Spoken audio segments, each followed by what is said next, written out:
شینوارن کارگه کا شرابینه لگند خنس ل پارزگاه دهوکی هاتیه ودیتن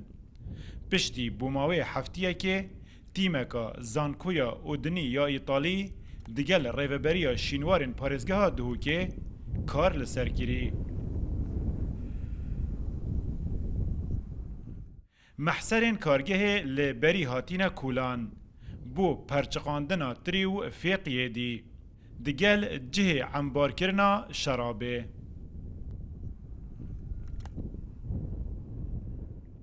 شکلی وانا یعنی شیوه وانا وکی ایک تقریبا نزدیک ایک تن تادب کارینا بود شکرنا شرابه بو مرامکا اکود بیشن بو مرامکا بازگانی جت تادب کارینا چونکی برای خداینه چونکی شیوه و گله که برفره و گله که مازنه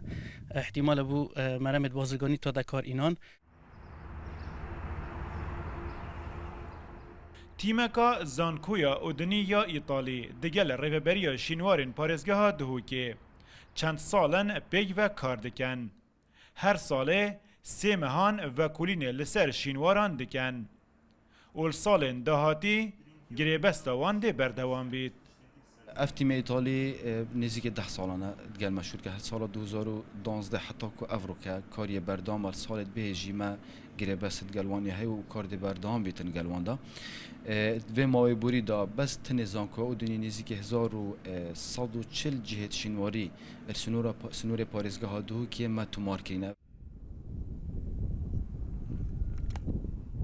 لدیو و کلینان اف کارگه دزوری تفا بو سردم آشوریان بری پتری 2700 سالان یکم کارگه ها وی شوایه ل باکور میزوبوتامیا دهت ودیتن کو 13 کیلومتران ل باکور سنتر قزا شیخانه او کارگه ها شراب یا هات یا ودیتن جه 14 محصران پیکتید 4 شوان هاتینا پاقش کرن